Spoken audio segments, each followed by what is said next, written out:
आज के इस क्लास के सभी क्वेश्चन सिलेक्टेड हैं और आप लोगों के एग्जाम के ओरिएंटेड हैं। नमस्कार दोस्तों, मेरा नाम है अभिषेक चौहान और आप देख रहे हैं आइकॉनिक स्टडीज़।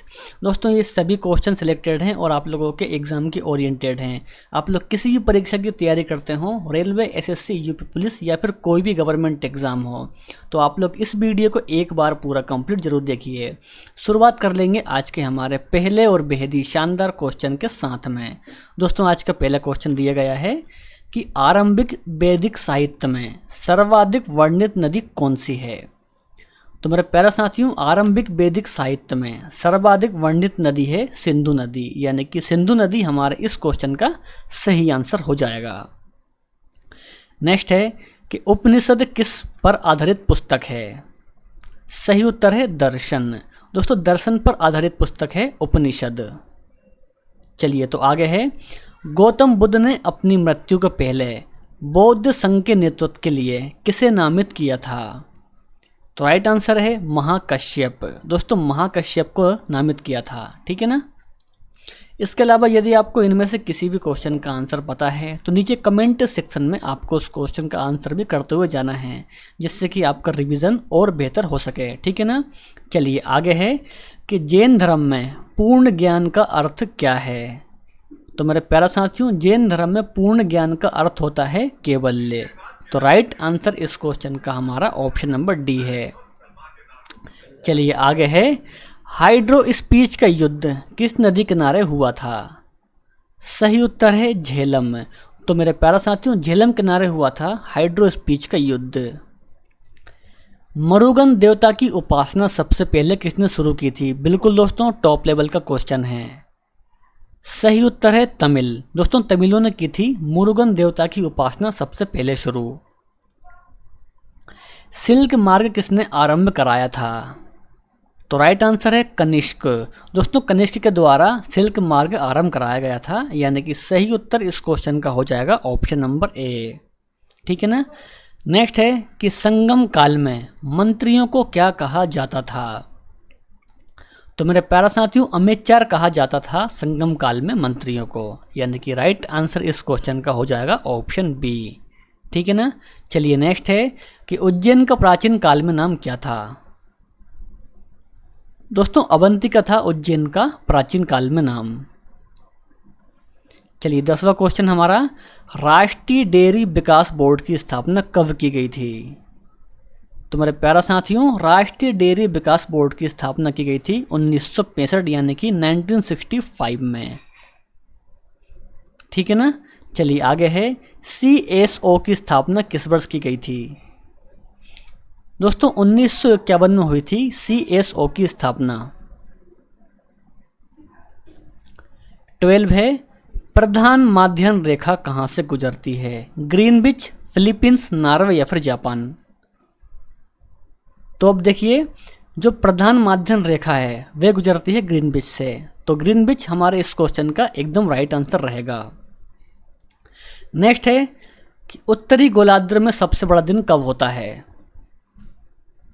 तो यहाँ पर देखिए आप 21 जून। दोस्तों 21 जून में होता है उत्तरी गोलार्ध में सबसे बड़ा दिन। चलिए आगे है, पृथ्वी का भूमध्य व्यास कितना है।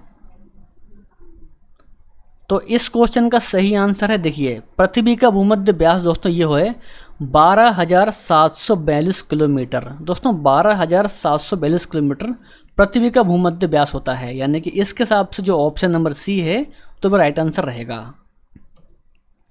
चलिए आगे है, आंख का रंग किस पर निर्भर करता है। तो यहाँ पर देखिए आंख का रंग तो ये करता है निर्भर आइरिस के रंग पर। तो राइट आंसर इस क्वेश्चन का हो जाएगा ऑप्शन नंबर ए। चलिए तो आगे बढ़ेंगे, निमोनिया में शरीर का कौन सा अंग प्रभावित होता है। निमोनिया बीमारी में देखिए आपके सामने 4 ऑप्शन दिए गए हैं, गला, फेफड़ा, अग्नाशय या फिर अकृत। तो बताइए राइट आंसर क्या रहेगा। तो यहाँ पर राइट आंसर रहेगा फेफड़ा। दोस्तों फेफड़ा होता है प्रभावित निमोनिया में। चलचित्र में प्रति सेकंड कितने चित्र दिखाया जाता है। चलचित्र में प्रति सेकंड सही उत्तर है 24 चलचित्र। तो ये भी आपको ध्यान रखना है। क्रांतिकारियों की गुप्त संस्था अभिनव भारत को किसने संगठित किया था? अभिनव भारत को। सही उत्तर है विनायक दामोदर सावरकर। तो मेरे प्यारे साथियों, विनायक दामोदर सावरकर के द्वारा अभिनव भारत को संगठित किया गया था। तो हमारा इस क्वेश्चन का सही आंसर रहेगा ऑप्शन नंबर सी। ठीक है ना।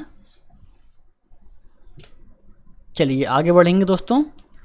नाइक्रोम किसका मिश्र धातु है? नाइक्रोम। तो मेरे प्यारे साथियों, नाइक्रोम ये मिश्र धातु है क्रोमियम और निकेल का। तो क्रोमियम और निकेल का धातु है मिश्र नाइक्रोम। 20 क्वेश्चन है कि हाइड्रोलिक ब्रेक किस नियम पर आधारित है? राइट आंसर है पास्कल के नियम पर। तो पास्कल के नियम पर है आधारित हाइड्रोलिक ब्रेक। चलिए 21 है कि आर्थिक नियोजन किस सूची का विषय है? तो समवर्ती सूची का विषय है आर्थिक नियोजन। 22 हमारा क्वेश्चन कि पानी की लहरों को शांत करने के लिए उसमें क्या गिराया जाता है? बहुत ही बढ़िया क्वेश्चन है। तेल, चूना पत्थर, जिप्सम या फिर केरोसिन क्लोरीन। तो यहाँ पर इस क्वेश्चन का सही आंसर है तेल। दोस्तों पानी की लहरों को शांत करने के लिए उसमें तेल गिराया जाता है, यानी कि राइट आंसर इस क्वेश्चन का हो जाएगा ऑप्शन नंबर ए। चलिए आगे है, वित्त आयोग का गठन किस अनुच्छेद के अंतर्गत किया जाता है? सही उत्तर है अनुच्छेद 280 के अंतर्गत होता है वित्त आयोग का गठन। विश्व में किसी भी देश में सर्वाधिक उम्र के प्रधानमंत्री बनने वाले कौन हैं? दोस्तों वह है मोरारजी देसाई। चलिए आगे है, एक वर्ष में संसद की कम से कम कितनी बैठक होनी चाहिए? दोस्तों एक वर्ष में संसद की कम से कम 2 बार बैठक होनी चाहिए, यानी कि सही उत्तर इस क्वेश्चन का हो जाएगा ऑप्शन बी। उपनिषदों का फारसी में अनुवाद किसके प्रयास से हुआ था? तो मेरे प्यारे साथियों देखिए, उपनिषदों का फारसी में अनुवाद ये हुआ था दारा शिकोह के प्रयास से। दारा शिकोह हमारे इस क्वेश्चन का ये राइट आंसर रहेगा। चलिए आगे है, बादलों की दिशा तथा गति मापने वाला यंत्र क्या कहलाता है? तो मेरे प्यारे साथियों, बादलों की दिशा और गति मापने वाला यंत्र कहलाता है नेफोमीटर। दोस्तों नेफोमीटर हमारे इस क्वेश्चन का ये राइट आंसर है। चलिए आगे है, काली मिट्टी किस फसल के लिए उपयुक्त है? राइट आंसर है कपास के लिए। पेट्रोलियम से प्राप्त होने वाला मोम क्या होता है? तो मेरे प्यारे साथियों देखिए, पेट्रोलियम से प्राप्त होने वाला मोम होता है पैराफिन। दोस्तों पैराफिन इस क्वेश्चन का सही उत्तर है। भारत में मीथेन का एक बड़ा स्रोत क्या है? तो मेरे प्यारे साथियों देखिए, भारत में मीथेन का सबसे बड़ा स्रोत होता है धान की खेती, यानी कि राइट आंसर इस क्वेश्चन का रहेगा धान की खेती। चलिए आगे है, टमाटर सॉस में क्या पाया जाता है? दोस्तों क्या पाया जाता है? राइट आंसर है एसिटिक अम्ल। दोस्तों एसिटिक अम्ल पाया जाता है टमाटर सॉस में। 32 सिरका को लैटिन भाषा में क्या कहा जाता है? तो मेरे प्यारे साथियों एसिटम। दोस्तों एसिटम कहा जाता है सिरका को लैटिन भाषा में। दवा बनाने में कौन काम आता है? तो मेरे प्यारे साथियों बेंजोइक अम्ल। दोस्तों बेंजोइक अम्ल काम आता है दवा को बनाने में। 34 है, शौचालय में दुर्गंध के रूप में किसका प्रयोग किया जाता है? तो मेरे प्यारे साथियों आर्थोक्लोरोफिनाल। दोस्तों आर्थोक्लोरोफिनाल का प्रयोग किया जाता है। पृथ्वी पर सबसे अधिक मात्रा में पाया जाने वाला धातु कौन सी है? सबसे अधिक मात्रा में, तो वह है एल्यूमिनियम। 36 है, सबसे अधिक विद्युत ऋणात्मक तत्व क्या है? दोस्तों वह है फ्लोरीन। तो फ्लोरीन हमारे इस क्वेश्चन का सही आंसर है। मानव शरीर के किस अंग में यूरिया का निर्माण होता है? तो मेरे प्यारे साथियों यूरिया का निर्माण होता है मानव के यकृत में। स्टारफिश निम्न में से क्या है? ओवेचर, मछली, इकाइनोडमेंट्स या फिर कोट? दोस्तों क्या है? तो यहाँ पर इस क्वेश्चन का सही आंसर इकाई नोडमेंट्स। दोस्तों इकाई नोडमेंट्स है स्टारफिश, तो ये आपको ध्यान में रखना है।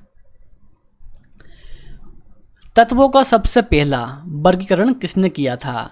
तो हमारे इस क्वेश्चन का आंसर आपको कमेंट बॉक्स में करना है। आज का वीडियो पसंद आया हो तो वीडियो को लाइक करना है, अपने दोस्त और भाई बहन में इस वीडियो को शेयर भी करना है। तो मिलेंगे नेक्स्ट वीडियो में। जय हिंद, वंदे मातरम।